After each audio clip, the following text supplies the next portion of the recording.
नमस्कार। तो हम जैसा कि प्रीवियस जो हमने वीडियो करी है अभी तक, उसमें हम देख रहे थे कि गुड्स को कितने टाइप्स में डिस्ट्रीब्यूट किया जाता है या क्लासिफाई किया जाता है, जिसमें हमने देखा था कि basically capital goods, intermediate goods and consumer goods हमारे 3 टाइप्स ऑफ गुड्स थे। जिसमें कैपिटल गुड्स था जिसका यूज़ भी प्रोडक्शन के लिए किया जाता है, और इंटरमीडिएट गुड्स हैं, इनका भी यूज़ प्रोडक्शन के लिए किया जाता है, कैपिटल गुड्स हो या इंटरमीडिएट गुड्स हो। लेकिन डिफरेंस ये है कि हम ये फिजिकल कैपिटल होता है, यानी इसको हम over the long period of time use करते हैं, और ये रॉ मटेरियल होता है जो प्रोडक्शन प्रोसेस में यूज़ हो जाता है एंड इसको वापस से यूज़ हम नहीं करते हैं। तो ये ओवर द लॉन्ग पीरियड नहीं, ये सिंगल टाइम के लिए यूज़ किया जाता है। और इसके बाद एक कैटेगरी उन गुड्स की होती है जो कंज्यूमर्स डायरेक्टली यूज़ करते हैं। ठीक है। आज हम इनके कुछ एग्जाम्पल्स देखने वाले हैं, और डिफरेंस और अच्छे से हम एग्जाम्पल्स के थ्रू डिफरेंस कर पाएंगे कि एक्चुअली में कैसे पता चलता है कि कौन सा प्रोडक्ट कंज्यूमर है, कंज्यूमर गुड्स है, या वो इंटरमीडिएट गुड्स है, वो capital goods and so on. ठीक है। लेट्स सपोज आपका फर्स्ट एग्जाम्पल मुझे गिवन है, पेपर परचेज्ड बाय अ पब्लिशर। बहुत ध्यान से समझिएगा, पेपर परचेज्ड बाय अ पब्लिशर। जो मेरा फर्स्ट एग्जाम्पल है, इसका क्या मीनिंग बनता है कि पेपर परचेज किया है, और पेपर परचेज किया गया है, किसने परचेज किया है? पब्लिशर ने परचेज किया है। ठीक है, पेपर है। अब इस पेपर का यूज जो है वो कौन करेगा? पब्लिशर। और पब्लिशर का काम क्या होता है? बुक को प्रिंट करना। यही होता है, बुक को प्रिंट करना उनका काम है। यानी यहाँ पे जो हमारा पेपर है, it will be used to produce another commodity, another goods. यही होगा, यानी इसका इस्तेमाल हम किसी और सामान को बनाने में कर रहे हैं। ठीक है। बेसिकली अब आप यहाँ पे क्या डिफरेंस देख सकते हैं कि जो हमारा पेपर है, क्या आप ये पेपर वापस से ले पाओगे जब इसका पेपर का यूज बुक में बन जाएगा, प्रिंट हो जाएगा और बुक पब्लिश हो जाएगी, बुक प्रिंट हो जाएगी? तो क्या इस पेपर का इस्तेमाल वापस से, क्या ये एक तरह से मशीनरी है, फिजिकल कैपिटल है, और या रॉ मटेरियल है? आपको क्या लगता है क्या है? क्या ये फिजिकल कैपिटल है या रॉ मटेरियल है? Yes, you are right, it is a raw material.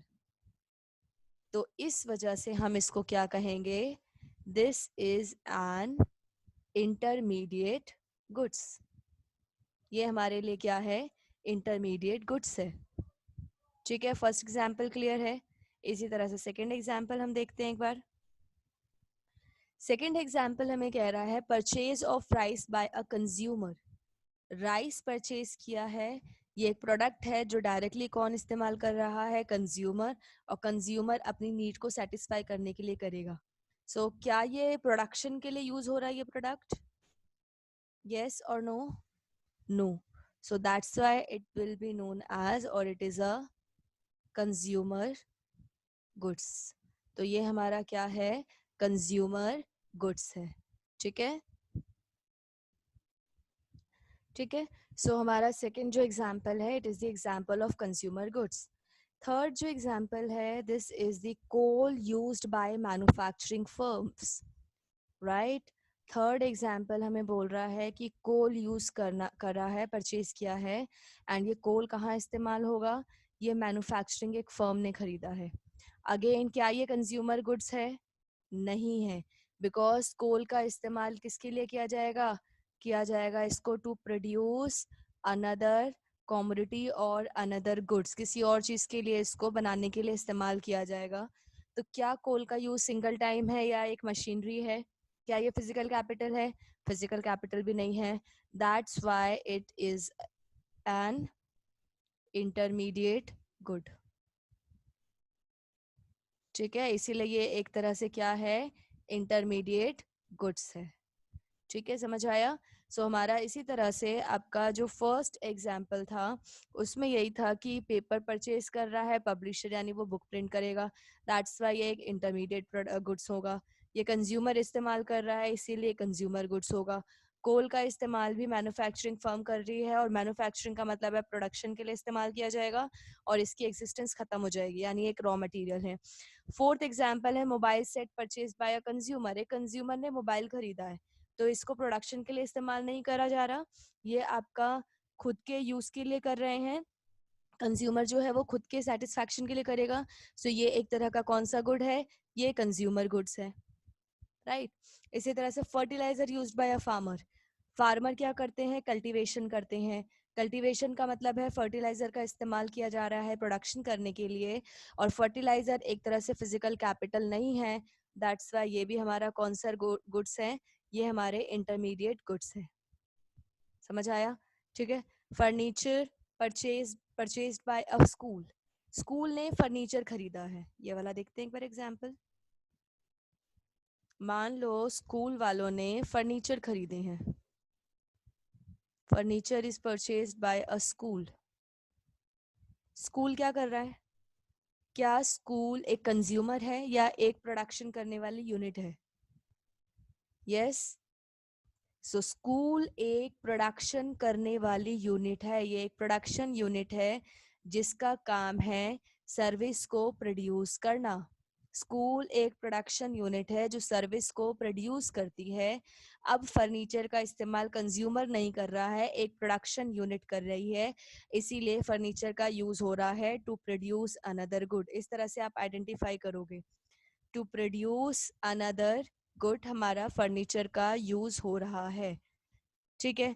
क्या ये रॉ मटेरियल है या एक मशीनरी वाले फिजिकल कैपिटल में आएगा? This is the question now. हमें पता चल गया कि कंज्यूमर नहीं है बिकॉज इसका प्रोडक्शन में इस्तेमाल किया जाएगा। सो क्या आप मुझे बता सकते हैं कि ये एक आपका रॉ मटेरियल है और फिजिकल कैपिटल है? मैंने रॉ मटेरियल की आपको आइडेंटिफिकेशन दी है कि रॉ मटेरियल प्रोडक्शन प्रोसेस में अपना एग्जिस्टेंस खो देता है, उसका जो फॉर्म होता है वो दूसरे गुड में चेंज हो जाता है।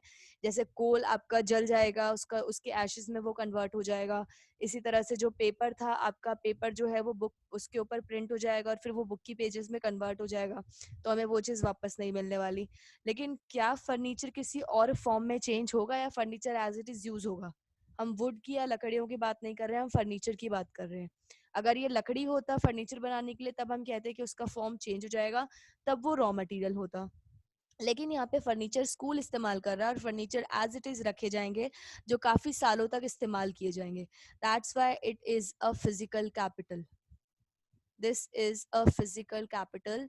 और अगर ये फिजिकल कैपिटल है तो ये हमारी कैपिटल गुड्स हैं। फिजिकल कैपिटल को ही हम कैपिटल गुड्स कहते हैं, और आपने ये 9th में भी पढ़ा हुआ है, राइट। सो ये हमारा कौन सा गुड्स कहलाएगा? कैपिटल गुड्स कहलाएगा। ये इंटरमीडिएट नहीं है, ये कैपिटल गुड्स है। ठीक है ना। इसी तरह से हम बाकी एग्जांपल्स भी कर सकते हैं। Computers installed in an office. Office में कंप्यूटर इंस्टॉल्ड हुआ है। अब अगेन सेम इसी तरह से एग्जांपल वो भी है हमारा। अगर हम बात कर रहे हैं कंप्यूटर्स, और कंप्यूटर कहाँ इस्तेमाल हो रहे हैं? कंप्यूटर हमारे यूज हो रहे हैं ऑफिस में। तो इसका मतलब है कि ऑफिस एक प्रोडक्शन करने वाली यूनिट है ना। प्रोडक्शन करने वाली यूनिट है ये प्रोडक्शन करेगी। और अगर ये प्रोडक्शन करने वाली यूनिट है, इन दैट केस आपका कंप्यूटर का इस्तेमाल हो रहा है टू प्रोड्यूस अनदर गुड, और ये भी किसका हिस्सा है? ये भी हमारा फिजिकल कैपिटल कहलाएगा।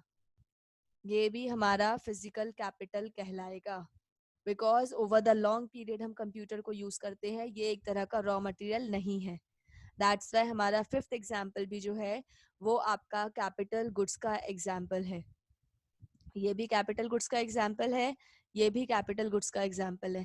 Milk purchased by household, it's a consumer goods. ये कंज्यूमर गुड है क्योंकि कंज्यूमर ने खरीदा है। Purchase of pulses by household, ये भी कौन सा गुड है? कंज्यूमर गुड्स का एग्जाम्पल है। Equipments purchase by a school, school ने इक्विपमेंट्स परचेज करे हैं।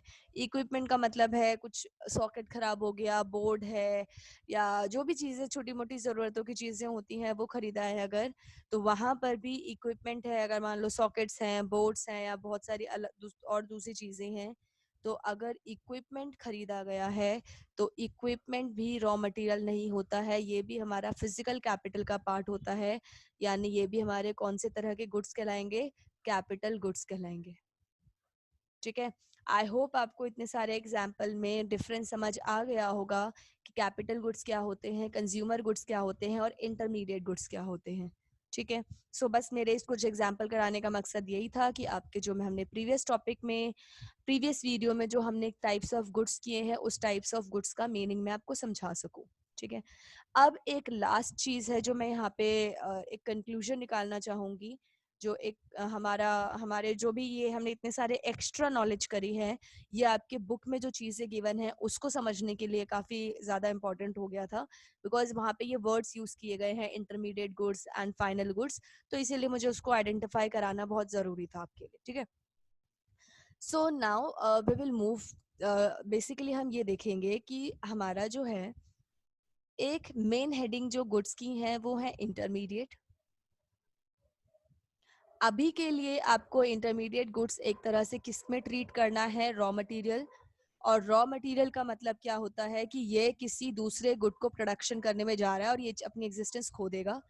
इसके बाद आपके जो थे फाइनल गुड्स होते हैं, और फाइनल गुड्स दो तरह के होते हैं, कंज्यूमर गुड्स और दूसरा capital goods. Consumer goods and capital goods, इन दोनों को मिलाकर फाइनल गुड्स बनते हैं, क्योंकि इनका फाइनली इस्तेमाल किया जा रहा है। और ये जो सामान है रॉ मटेरियल, ये तो कहीं ना कहीं इन्हीं सामान को बनाने में यूज किया जा रहा है ना। रॉ मटेरियल से या तो आप कंज्यूमर गुड्स बना रहे होंगे या तो आप कैपिटल गुड्स बना रहे होंगे। तो इसका कोई इंडिविजुअल इसकी एग्जिस्टेंस नहीं है, इंडिविजुअली एग्जिस्ट नहीं करता है। इसको कहीं ना कहीं वापस से फाइनल गुड को बनाने के लिए प्रयोग किया जाता है, यूज किया जाता है।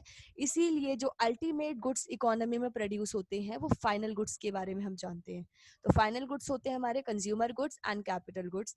तो अगर आपको फाइनल गुड्स कह रहा है तो वो कंज्यूमर गुड्स भी हो सकते हैं और कैपिटल गुड्स भी हो सकते हैं। और अगर आपसे इंटरमीडिएट गुड्स की बात करी जा रही है तो वो सिर्फ कौन से हैं, रॉ मटेरियल है। ठीक है, आई होप आपको इसका मीनिंग क्लियर हो गया होगा। अगर स्टिल आपको intermediate goods and final goods में कोई डाउट है तो आप अपने जो भी डाउट्स हैं वो आप कमेंट सेक्शन में पूछ सकते हैं, मैं उसके आंसर देने की कोशिश करूंगी। Thank you so much for watching the video.